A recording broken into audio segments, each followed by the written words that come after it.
ဒီစမမင်္ဂလာပါဒီနေ့မစ်စစ်ပေးမှာကြတော့မစ်စစ်အားလုံးရဲ့ဘဝထက်မှာတွေ့ရတဲ့တွေ့ကငါမှငွေရှိမှရမယ်ဆိုတဲ့အတွေ့ကိုခဏထားပြီးလို့ရှိရင်ကျွန်တော်ခုပြောမှာကိုသိချာနောက်ထောင်ပြီးလို့ရှိရင်သုံးသပ်ပြီးမှဆွဖြတ်ကြအောင်ဗျအခုကျွန်တော်ပြောမှာကငွေတစ်ပြတ်တစ်ချက်မှမရှိဘဲနဲ့စီးပွားရေးလုပ်လို့ရတဲ့နည်းလမ်းကိုပြောဖြစ်ပါတယ်လူတိုင်း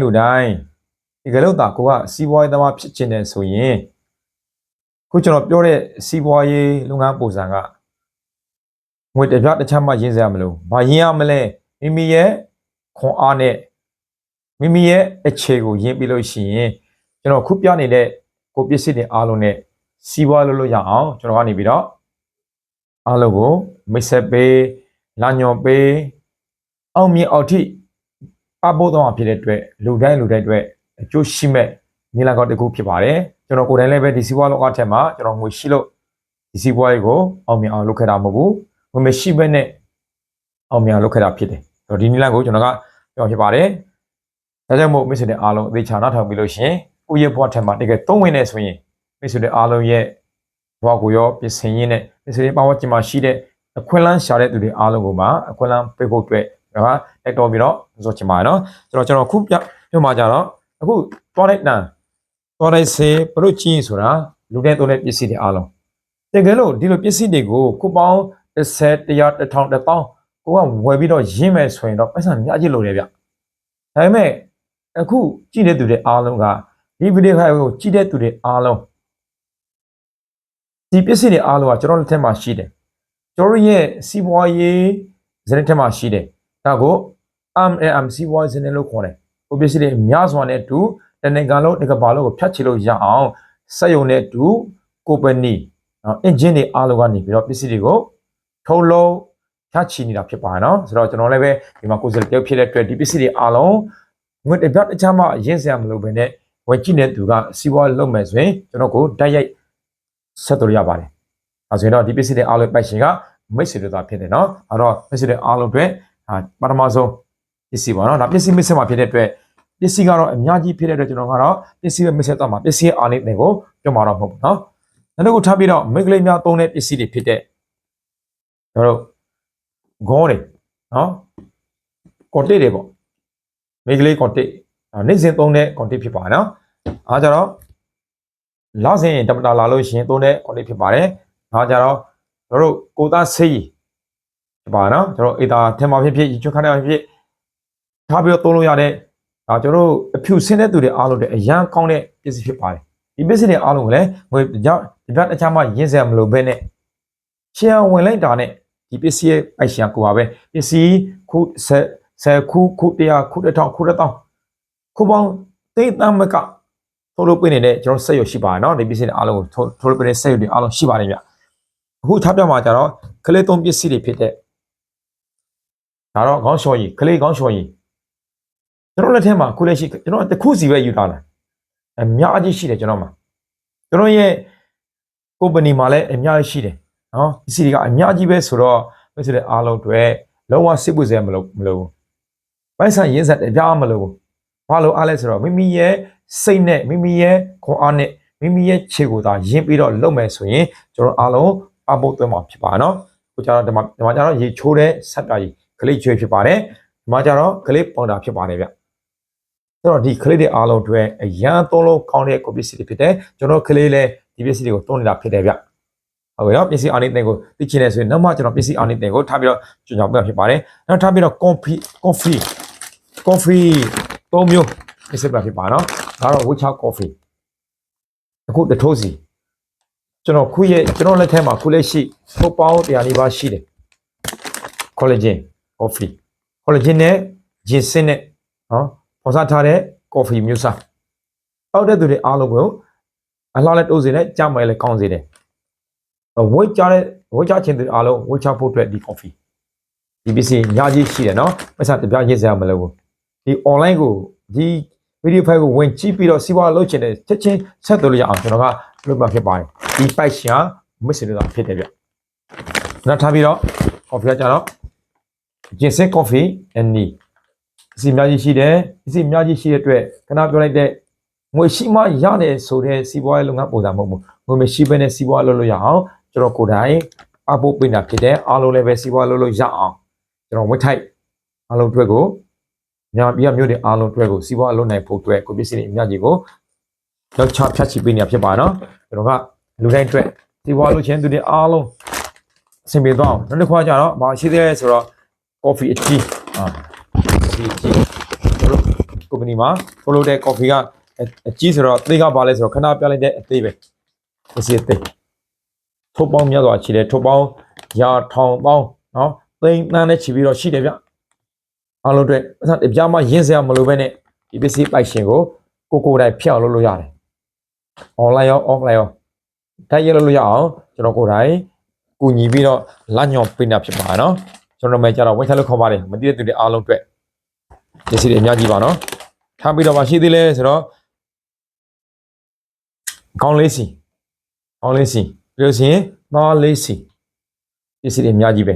ဒီပစ္စည်းတွေအားလုံးရဲ့ပိုင်ရှင်ဘယ်သူဖြစ်ချင်းလဲဆိုတော့ကိုဖြစ်ချင်းဆက်သွယ်လို့ရအောင်နော်ဟုတ်ကဲ့နော်အခြေနည်းနည်းလေးပဲတော့မှဖြစ်တဲ့အတွက်မိတ်ဆွေတွေအားလုံးတွေ့တော့ဒီစီးပွားရေးကအရန်ကောင်းတဲ့အကြောင်းကိုကိုတိုင်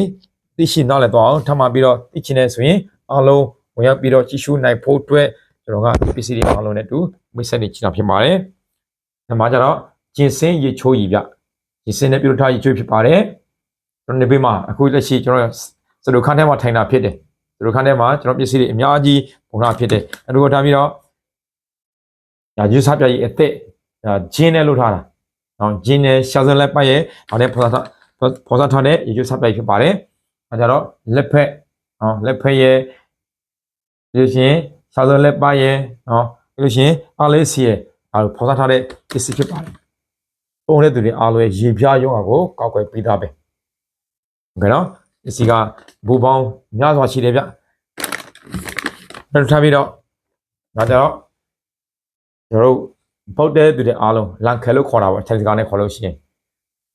ဒီစီအများကြီးရှိတယ်နော်ပတ်စံအပြားချင်းစရာမလိုဘူး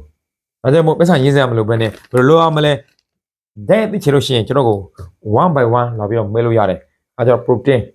ကျွန်တော်ကျွတ်သားတွေအားလုံးမဆဲလာလေးတွေရချင်တယ်ဆိုရင်ကျွန်တော်အားလုံးခန္ဓာကိုယ်ရဲ့ကျွတ်သားတွေအားလုံးမှာစီမရှိချင်ဖို့ဆိုရင်ဒီ protein ကိုတောက်လို့ရှိရင်ချက်ချင်းတလောက်တက်မှသိတာဖြစ်ပါတယ်နော်ဒီစီတွေအများကြီးပဲနော်အဲကြောင့်ဆက်ပြောင်းမို့အုတ်ကြီးအုံးငယ်1ကီလိုအုတ်နော်1ကီလိုရှိပါတယ်ဒါကြတော့3ကီလိုမှာ3ကီလိုနဲ့3ခိနော်3ခိပို့တယ်3ကီလိုနဲ့3ခိပို့တယ်ဒါကြောင့်မို့3ခိပို့တဲ့အတွက်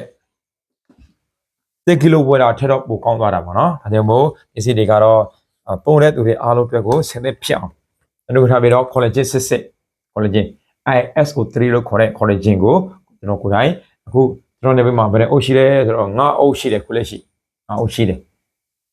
ဒါဆိုရင်ဒီပစ္စည်းတွေဝယ်မယ်ဆိုရင်တော့တဲ့အုပ်ကို1500ပဲထားပါစို့ငါအုပ်ဆိုရင်တော့ဘယ်လောက်ကြောက်သွားမလဲဘာသာမရှိစီဘောလို့မရဘူးဒီကစီဘောလောကမှာဒါပေမဲ့ကျွန်တော်ကပတ်စံမရှိဘဲနဲ့စီဘောလို့ရအောင်ကျွန်တော်ရဲ့ကိုပစ္စည်းအားလုံးချပြချစ်ဖြစ်ပါတယ်ထပ်ပြီးတော့ဗာတယ်ရှိလဲဆိုရင်အခုလက်ရှိအုပ်နောက်အားဆေးလို့ရှိရင်မျက်လုံးအားဆေးဒီမျက်လုံးအားဆေးက2000ကျော်တယ်နော်နောက်ကျော်တယ်ဈေးလို့ကတော့အရန်ကောင်းတယ်ဈေးကောင်းပြီးတော့ဒီသွေးရလဲအရန်ကောင်းတယ်ဗျ2000ကျော်1800နဲ့ဘယ်လောက်15ဘတ်မှားသွားတယ်ခဏကနော်1500နဲ့မှားသွားတာ1800နဲ့15ဘတ်ရှိတယ်ဒီမှာကျတော့ဘယ်လိုရှိတယ်ဆိုတော့1000နဲ့2ဘတ်ရှိတယ်ဈေးလို့နောက်ဆိုရင်ဒီလိုပစ္စည်းမျိုးသာဝယ်ပြီးတော့ရောက်မယ်ဆိုရင်တော့ဗျာတွေးကြည့်ပတ်စံများကြီးလို့တယ်အရည်သွေးကောင်းတဲ့ပစ္စည်းမှတည်းများအားလုံးကဒါဖို့ကြည့်တယ်ဗျရည်သွေးလည်းကောင်းတယ်ဒါဖို့လည်းကြည့်တယ်ဆိုရင်ပိုက်ဆံမရှိတဲ့စီးပွားလို့မရဘူးဒီခေတ်နဲ့ကျွန်တော်မြန်မာတွေအားလုံးအတွက်စီးပွားလို့ရတာအရင်ခက်လိမ့်မယ်ဒါပေမဲ့ပိုက်ဆံတပြားမှရင်းစရာမလိုပဲစီးပွားလုပ်ချင်တဲ့သူတွေအားလုံးအတွက်လူငယ်လူရွယ်တွေအားလုံးအတွက်ကိုကစီးပွားခွန်လန်းပြင်တာဖြစ်ပါတယ်ဗျခနော်ဒီကိုထားပြီးတော့ဘာရှိလဲဆိုတော့ပဲနို့အခုလက်ရှိဆိုရင်ကျွန်တော်အားလုံး protein ဟိုမှာညာအားနေတဲ့သူတွေအားလုံးအားရောအားနေတဲ့သူတွေအားလုံးမူးဝေများတဲ့သူတွေအားလုံးအတွက်အရင်ခေါင်းတဲ့ပဲနို့ပုံများတော့ရှိတယ်ဆက်အိုးကျော်တဲ့အခုကျွန်တော်ကထားတဲ့ဆက်တဲ့အိုးရှိတယ်ညာကြီးပဲဗျဒါအပြင်ကျွန်တော်ဆက်ယုံနော်အင်ဂျင်တွေမှာအများကြီးရှိတယ်ဆက်အိုးမကအိုးတရားအိုး1000အိုး1000ဘယ်လောက်ပဲမှာလို့တဲ့လောက် ရောက်နိုင်တဲ့ company ဖြစ်တယ်ဗျပတ်စံတပြားမှရင်းစဲမလို့နဲ့ share ဝင်လိုက်တာနဲ့ဒီ company ပိုင်ရှင်ဒီစီးပွားရေးပိုင်ရှင်ဒီကိုပစ္စည်းပိုင်ရှင်မိမိသားဖြစ်တယ်အားလုံးနော်အာယုံမလွဲဖို့ပဲနော်မင်းထားပြီးတော့ကောင်းဆုံးပစ္စည်းတွေဖြစ်တဲ့ဒါဝီကီဝေးလားစာရုံးကသမားတွေအားလုံးအတွက်ကိုဘယ်လိုရှိလဲဆိုတော့အုပ်20နီးပါးလို့ရှိတယ်နော်စတို့ခန်းထဲမှာဟုတ်ပြီဒီပစ္စည်းတွေအားလုံးကိုကျွန်တော်လက်ထက်မှာရှိတယ်ဆိုရင်ကျွန်တော်ရဲ့ video file ကိုဝင်ကြည့်ပြီးတော့ကျွန်တော်လည်းပဲစီးပွားလုပ်ချင်တယ်ဆိုရင်ခေါ်အောင်တဲ့အခြေကိုသုံးပြီးတော့စီးပွားလုပ်ချင်တယ်ဆိုရင်ကျွန်တော်ကိုယ်တိုင်ကလူတိုင်းကိုအခမဲ့စီးပွားပညာတွေကိုသင်ကြားပေးတာဖြစ်တယ်အခမဲ့သင်ရမှာအခမဲ့ရမှာဒါဆိုကိုကဘယ်မြို့မှာနေလဲကိုနေတဲ့မြို့ကိုကျွန်တော်ဗဇာလေးနဲ့လိုက်ပြောရုံပဲအဲ့ဒါဆိုရင်ကိုပစ္စည်းတွေအားလုံးပိုက်ရှင်တင်တာဖြစ်တဲ့အတွက်အခုလက်ရှိဘယ်သူဘယ်ဖြစ်ဖြစ်ဘယ်မြို့ပဲဖြစ်ဖြစ်အဲ့ဒီမြို့ကိုကျွန်တော်တို့ချက်ချင်းပို့လို့ရတယ်လိုက်ပြီးတော့လိုက်စကြည့်ကြည့်ချက်ချင်းပို့လို့ရတယ်ပစ္စည်းအားနေတင်ကိုကြတော့ဓာတ်ရိုက်မေးလို့ရပါတယ်နော်ဒါကြတော့ဘီယာလို့ခေါ်တဲ့ဘီယာမှာ2မျိုးကျွန်တော်ယူလောက်ပေးတယ်နော်2မျိုးဒါကြတော့ထုတ်180ပါတဲ့ဘီယာပေါ့နော်180ပါတဲ့ဘီယာအုပ်ဖြစ်ပါတယ်ဒီမှာကြတော့အုပ်ထုတ်90ပါတဲ့ဘီယာအုပ်ဖြစ်ပါတယ်အယောင်တော့မတူနော်အယောင်ရစ်တာကြတော့ထုတ်90ပါတယ်အယောင်နုတာကြတော့ထုတ်180ပါတယ်ဒါတကယ်လို့ကိုသုံးမယ်ဆိုရင်နုတာကြတော့တလောက်သုံးလို့ရတယ်အယောင်ရစ်ရကြတော့တလောက်သုံးလို့ရတယ်ဒီဘီယာကဘာကောင်းလဲဆိုတော့ကျမရေးအတွက်တကယ်လိုအပ်တဲ့သူတွေအားလုံးအတွက်ကိုကျမရေးအတွက်တကယ်လိုအပ်တဲ့သူတွေအားလုံးအလောက်ပါနဲ့ပတ်သက်ပြီးတော့ခန္ဓာကိုယ်ကိုအမေရတော့မချက်ဘူးဆိုရင်ဒီဘီယံကိုတောက်ကြည့်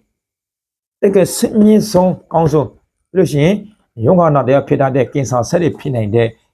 ယောဂနာတရားဖြစ်တဲ့ဆက်တွေအားလုံးကိုလည်းတိုက်ဖြတ်ပေးနေတယ်ဟုတ်ပြီနော်ဒီစီအားလုံးများထက်ကနေပြီးတော့ကျွန်တော်ကမိတ်ဆွေတွေအားလုံးအတွက်ဇင်းတို့ကိုပြောပါဆိုရင်ဇင်းတို့ကကျွန်တော်နည်းနည်းကြည့်မယ်ကျွန်တော်လည်းမမီတော့ဘူးကျွန်တော်ရှိတယ်ဆိုတော့9600နဲ့